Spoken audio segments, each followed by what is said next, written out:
Hello student, आज हम लोग पढ़ने वाले हैं टॉपिक मानव अधिवास, ह्यूमन सेटलमेंट। ह्यूमन सेटलमेंट का जो टॉपिक है ये मानव भूगोल के अंतर्गत आता है और मानव जो अधिवास होते हैं उसके बारे में हम लोग पढ़ेंगे कि मानव अधिवास किसे कहते हैं, ये कितने प्रकार के होते हैं और मानव के द्वारा कैसे कैसे बनाए जाते हैं। तो सबसे पहले प्रोफेसर ब्ला डीला विलास के अनुसार मानव के स्वयं के लिए आवास एवं अपनी संपत्ति रखने से है। अधिवास का मतलब होता है कि मानव एक तो स्वयं रहता है, स्वयं रहने के साथ साथ वो अपने किसी सामान को, वस्तु को उसके अंतर्गत रखता है, उसे अधिवास कहते हैं। अधिवास वह कोई भी एक ऐसा घर हो सकता है जो मानव के द्वारा निर्मित किया जाता है और मानव अपने रहने के लायक, किसी वस्तु के रखने के लायक या किसी जानवर को रखने के लायक बनाता है, उसे अधिवास कहते हैं। मानव की उत्पत्ति के विषय से अगर हम लोग बात करेंगे तो आज से 10 लाख वर्ष पहले की अगर हम लोग बात करेंगे तो पहले का जो मानव था ऐसा माना जाता है कि वो अधिवास में नहीं रहता था, वो खुले आसमान के नीचे रहता था। लेकिन जैसे जैसे मानव ने अपना विकास किया और प्राचीन समय में प्रागैतिहासिक काल से, प्रागैतिहासिक काल का मतलब होता है प्राचीन काल से पहले का समय, प्रागैतिहासिक काल से मानव ने अपने रहने के लिए अधिवास बनाना प्रारंभ किया। जब ये जो अधिवास से मानव ने बनाए थे उस समय मानव के अधिवास कच्ची मिट्टी के थे या लकड़ी के पेड़ पौधों पर या पेड़ों की डालों पर बनाए गए अधिवास थे। लेकिन आज वर्तमान समय में इसका मुख्य रूप से देखेंगे तो विस्तार हो चुका है। सबसे पहले मानव अधिवास का अभिप्राय, मानव अधिवास से हम क्या समझते हैं, तो यहाँ देखेंगे कि मानव अधिवास का मतलब होता है कि वह एक ऐसा घर जो मानव के द्वारा निर्मित होता है, चाहे वो लकड़ी का हो, मिट्टी का हो, ईंट का हो, पत्थर का हो, वो सारे के सारे अधिवास के अंतर्गत आते हैं। और मानव ने जब से अपना विकास किया है, मानव ने अपने लिए, वस्तु रखने के लिए और जानवरों के लिए मानव ने रहने के लायक जो बनाए हैं उन्हें अधिवास कहते हैं, घर कहते हैं। मानव अधिवास की उत्पत्ति के विषय में ज़्यादा कुछ नहीं कहा जा सकता है कि उसकी उत्पत्ति कब हुई। भूगोलवेत्ताओं का मानना है कि जब मानव को इसकी आवश्यकता पड़ी होगी, जब मानव ने अधिवास की उत्पत्ति की होगी।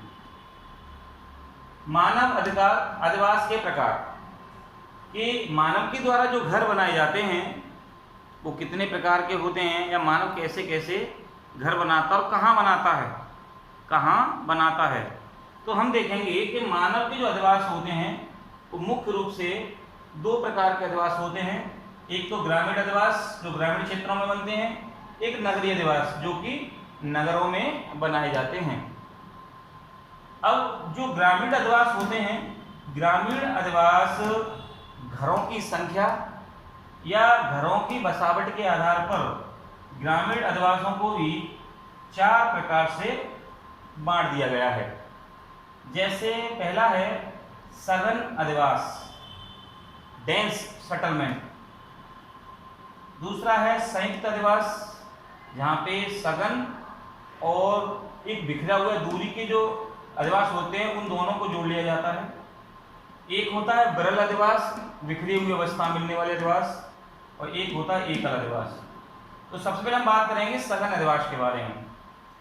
सघन अधिवास का मतलब होता है कि ऐसे अधिवास जहाँ बहुत ज़्यादा संख्या में लोग रहते हैं और वहाँ पे लोग अपने घरों को पास पास बना लेते हैं। वहाँ जनसंख्या ज़्यादा होने से जनसंख्या घनत्व ज़्यादा होता है। जैसे कि आप यहाँ देख पा रहे होंगे, इस सघन अधिवास का उदाहरण है। यहाँ पे अधिवास पास पास बने हुए हैं। ऐसे अधिवास उत्तर भारत के मैदानी भागों के अंतर्गत जो मिलने वाले जो गांव होते हैं, वहाँ पे हम अधिकांश ऐसे गांवों को या ऐसे अधिवासियों को देख सकते हैं जहाँ पे पास पास सघन रूप से अधिवास बसे हुए रहते हैं। दूसरे होते हैं संयुक्त अधिवास। इनमें बस थोड़ा सा अंतर होता है कि जैसे आप देख रहे हैं कि ये कोई मूल गांव है, या यहाँ पे कुछ लोग रहते हैं और यहाँ पे अधिवास बने हुए हैं जो सघन हैं।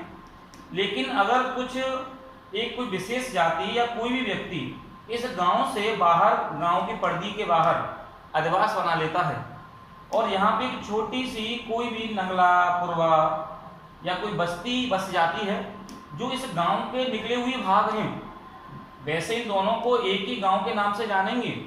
तो यहाँ आप देखेंगे कि एक गांव का ये मुख्य भाग है और निकले हुए ये भाग है, तो दोनों को जोड़ के इसमें पढ़ा जाता है। तो ऐसे बस्तियों को कहते हैं संयुक्त अधिवास या जुड़े हुए अधिवास। आप यहाँ भी देख पा रहे हैं ये आपस में जुड़े हुए भाग हैं। अगला है विरल अधिवास। इसे बिखरे हुए अधिवास भी कहा जाता है। ऐसे अधिवास जो दूर दूर बने रहते हैं, जैसे कि बहुत से जगह होता है क्या है कि अपने अपने खेतों पे लोग अधिवास बना लेते हैं, लेकिन इन अधिवासों के अंतर्गत लोग मार्केट, जैसे ये मार्केट है, मार्केट और मंदिर यानी टेम्पल से एक ही रूप से जुड़े रहते हैं। तो ऐसे अधिवास जो बिखरी हुई अवस्था में पाए जाते हैं या लोग अपने अपने खेतों पे घर बना लेते हैं, लेकिन उनका सबका मार्केट यानी बाजार और टेम्पल यानी मंदिर पूरे गांव का एक ही होता है और एक ही नाम से पूरा का पूरा क्षेत्र या पूरा गांव जाना जाता है। ऐसे अधिवासों को विरल अधिवास के अंतर्गत रखा गया है। इसी में अगला है एकल अधिवास। एकल का मतलब होता है कि ऐसे अधिवास जो बिखरी हुई अवस्था में तो रहते हैं, लेकिन यहाँ पे आप देखें कि घरों की संख्या या अधिवास संख्या ज़्यादा है, जबकि विरल में जो बिखरे हुए जो एकल होते हैं, एकल में कहीं कहीं बहुत बहुत दूर दूर तक सिंगल घर होते हैं। जैसे कोई पर्वतीय क्षेत्र है और पर्वतीय क्षेत्रों में अगर कोई पर्वतों पर चढ़ने वाला व्यक्ति या कोई टूरिस्ट जाता है तो कभी कभी रास्तों में काफ़ी दूर दूर घर बन जाते हैं, उनको एकल अधिवास कहते हैं। या मरुस्थलीय क्षेत्रों में अगर हम लोग देखेंगे तो वहाँ भी कहीं कहीं दूर दूर हमें घर देखने को मिलते हैं, वो भी एकल के अधिवास के अंतर्गत आते हैं। या कभी कभी कोई सड़क मार्ग जा रहा है, सड़क मार्ग के किनारे, जैसे ये कोई सड़क मार्ग है और सड़क मार्ग के किनारे कोई छोटी मोटी दुकान बन जाती हैं, तो ये भी एकल के अंतर्गत रखी जा सकती हैं। तो ग्रामीण अधिवास 4 प्रकार का होता है। सघन अधिवास के रूप में हो सकता है घरों की संख्या के आधार पर, संयुक्त रूप में हो सकता है, विरल अधिवास के रूप में हो सकता है और एकल अधिवास के रूप में हो सकता है। इसी मानव अधिवास में ये तो रहा ग्रामीण क्षेत्रों में बनने वाले अधिवास और प्रकार। यहाँ पे हम देखेंगे नगरीय अधिवास। नगरीय अधिवास की हम लोग अगर बात करेंगे तो नगरीय क्षेत्रों में जो नगरीय बस्तियाँ बनाई जाती हैं या नगरीय बस्तियाँ जो बस्ती हैं उसके भी अलग अलग प्रकार होते हैं। यहाँ नगरों की परिभाषा भी कुछ अलग होती है कि नगरों के लिए कम से कम भारत में 5000 या इससे ज़्यादा जनसंख्या होनी चाहिए, 400 व्यक्ति प्रति किलोमीटर घनत्व होना चाहिए, और जिस क्षेत्र में ये नगर मिलते हैं वहाँ पे नगर पालिका, नगर महापालिका, नगर परिषद, महानगर जैसे भी होने चाहिए।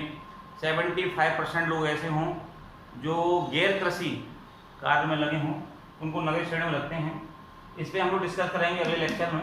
तो ये रहा आज का मानव अधिवास, कि मानव अधिवास कैसे कहते हैं और ये कितने प्रकार का होता है।